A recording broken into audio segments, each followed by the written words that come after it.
এবার আসছি পরের খবরে। শহরে ফের ইডির অভিযান। এবার ব্যাংক প্রতারণা মামলায় আবার শহরে ইডির অভিযান।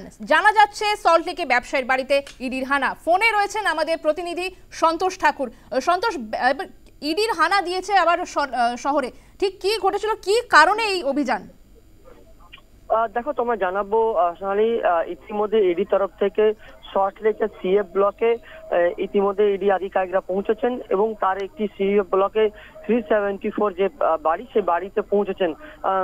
ইডি সূত্রে খবর, এই ব্যাংক থেকে টাকা ঋণ নেওয়ার পর টাকা সেই ঋণটা অর্থাৎ শোধ না দিতে পারলে এবং একাধিক বিজনেসে সেই টাকা খাটানো এবং সেই টাকা ব্যাংকে না পৌঁছে দেওয়া, সে কারণেই একাধিকবার তাকে তলব করা হয় ইডি তরফ থেকে, কিন্তু ইডির দপ্তরে তারা এসে হাজিরা দিতে পারেনি। সেই জন্য আজ সকাল থেকে ইডি আধিকারিকরা ব্যাংক প্রতারণা মামলায় আজ শহরে তল্লাশি চালাচ্ছেন, যার মধ্যে সল্টলেক সিএফ ব্লকে এক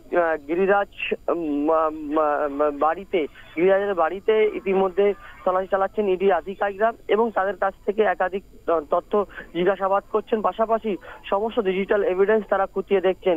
বাড়ির মধ্যে পরিবারের লোকজনরা আছেন, তাদেরকেও জিজ্ঞাসাবাদ করছেন ইডি আধিকারিকরা। সেক্ষেত্রে সকাল 6টা নাগাদ সিজিও কমপ্লেক্সে ইডি দপ্তর থেকে ইডির আধিকারিকদের যে টিম, সেই টিম বেরায় এবং কেন্দ্রীয় বাহিনী সমেত তারা পৌঁছান এই সল্টলেক সিএফ ব্লকে এবং সেইখানেই তাদের বাড়িতেই চালানো হচ্ছে সকাল থেকে তল্লাশি, কড়া নিরাপত্তা মাথায় রেখে। এবং তোমাকে জানাবো, কেন্দ্রীয় বাহিনীর যে জওয়ানরা তারা বাইরে দাঁড়িয়ে আছেন এবং ভেতরে ইডি আধিকারিকরা পৌঁছেছেন। সেইখানে যে ব্যাংক থেকে যে টাকা নেওয়া এবং সেই টাকা ব্যাংকে ফেরত না দেওয়ার কারণে তাদের বিরুদ্ধে অভিযোগ এবং সেই অভিযোগের ভিত্তিতেই আজ ইডির তরফ থেকে তল্লাশি, যার মধ্যে বাড়ির যে দুজনকে, পরিবারের দুজন সদস্যকে ইতিমধ্যে জিজ্ঞাসাবাদ এবং একাধিক ডিজিটাল এভিডেন্স এবং তোমাকে জানাবো ডিজিটাল ডকুমেন্ট পাওয়া গেছে তাদের কাছ থেকে। সেই সমস্ত তথ্য খতিয়ে দেখছেন ইডির আধিকারিকরা।